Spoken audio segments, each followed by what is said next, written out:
welcome back to my channel Life in Print with Leonie. So today I'm going to be doing my March wrap up of all the books that I've read during March. It is a little bit late, mainly because last week I was doing my book haul and more importantly my booktube newbie tag, which has been a great success, so thank you so much to everybody who's liked, subscribed and commented on there.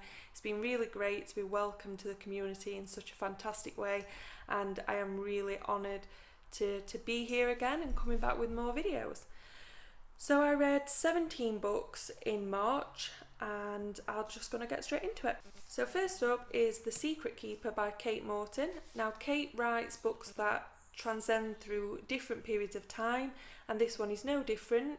We get to see a character who is in the Second World War and the things she was involved in, and we see it from the point of view of her daughter, who is now an old lady herself. Her mum's dying and she's finding out the secrets of her mum's past. It does have a really shocking ending, and despite being quite a thick book, it is a really easy, fast-paced read, and Kate just writes so beautifully that you can't help but just want to read it despite its imposing size. I read 3 of the Keys to the Kingdom series by Garth, and they were Mr. Monday, Grim Tuesday and Drown Wednesday. They focus on a character called Arthur Penhaligon, who is unwittingly roped into becoming the rightful heir to the house at the centre of the universe, created by an architect who also created our world and other secondary realms. And it's about Arthur's friendships that he develops there, but also his battle with the Morrow Days, which run Mr. Monday through to Lord Sunday. And basically the things that he faces in the house and how he tries to avoid having to become part of the house as a denizen and going back to his normal life after he's helped everybody in the house. Another book that I read this month was Hush Little Baby by Joanna Bernard. I did do a separate review on this book and on the next 2 that I'm going to mention next as well on a separate video, so you can check that out if you'd like to see a more detailed review. Hush Little Baby is focused around a family who have a small child who gets a broken arm. Social services get involved, nobody really knows what's happened, and everybody in the house is keeping secrets. So it's all about, you know, who hurt the baby and what happens next.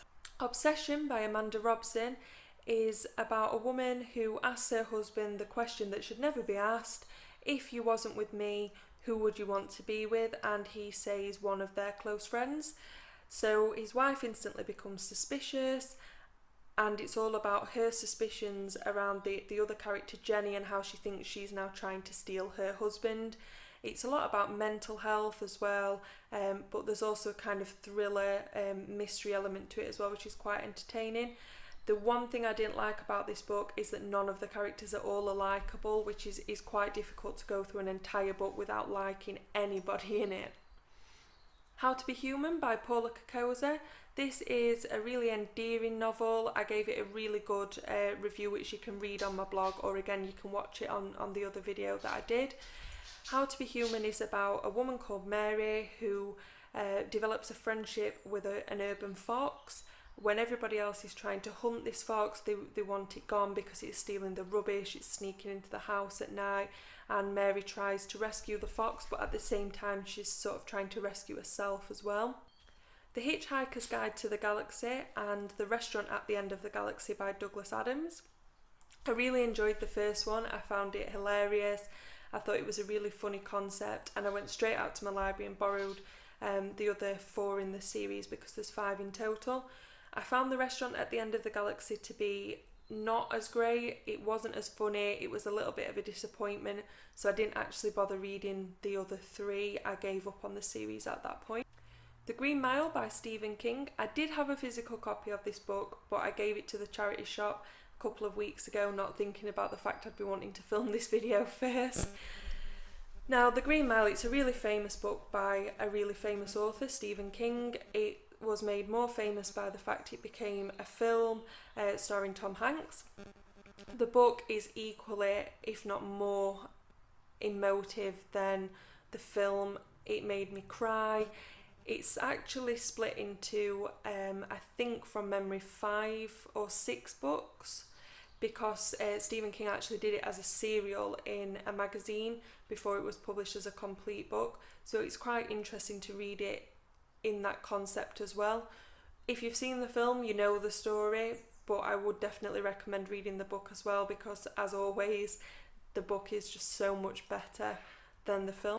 The Glass Menagerie by Tennessee Williams. So I've been trying to resolve to read some classics every month. So this month it was The Glass Menagerie and another book that I'm going to come on to next. The Glass Menagerie focuses on a small family of mum, son and daughter living in America, sort of during the Depression. Mum really wants a daughter to get married, but the daughter has some kind of disability. She's not sort of as advanced as she should be for her age, and the sort of reason behind the title is that the daughter has a glass menagerie which she plays with. The brother's got his own things going on. He really wants to be out of there, no more involvement with his mum, who's a bit crazy, and having to sort of babysit her and his sister. A Room with a View by E.M. Forster was the second classic that I read this month. Another one that's really short and quite easy to read. So that was based around a character who is sort of in the cusp of the century, from where women weren't so much allowed to do things on their own to them still not being quite accepted as people in their own independence, but also being able to go off and do things. She's gone to Italy with an older cousin, and she meets a man who's the complete opposite to her fiance back home, and it's all about their sort of love story and how they're still being judged on unsuitability. I read The Cows by Dawn Porter, which I was really looking forward to. I love Dawn Porter. I love reading her article in Glamour magazine every month, and I was really excited when I heard that she was releasing this book because it was going to be a really feminist approach. It was really disappointing for me. I didn't really enjoy the book. While it was well written and I liked some of the characters, I felt that it was a bit like throwing feminism down the throat. I just couldn't really get on with that at all. The Roanoke Girls by Amy Engel was a fantastic book. It was one of those books that doesn't always work really well, but in this case it did, in that you sort of knew what the mystery was and what was going on beforehand, like right at the beginning. So it was sort of how that suspicion that you'd got came to fruition and you realise, haha, I've been right all along. Monsters of Men, The Ask and the Answer and The Wide Wide Sea by Patrick Ness. I read The Knife of Never Letting Go in February and I really enjoyed it. I thought it was a fantastic YA novel. I really liked the concept of sort of people evacuating Earth and going to live on another planet. There being no women there, it was all men. All the women had died from this disease, which also allowed the men to hear each other's thoughts. The Ask and the Answer and the Monsters of Men were quite a disappointment to me. I didn't really enjoy them as much as the first one. I felt that the concept had been really great, but it's sort of gone down from there. However, the short story The Wide Wide Sea I did quite like, because it gave a new concept to the concept that had already been explored in The Knife of Never Letting Go. So that's all of the books that I read in March. So I hope that you can take some recommendations from that. Obviously, everybody's opinion is their own, so I'm sorry if I've said that I was disappointed with any books that anybody else has really liked.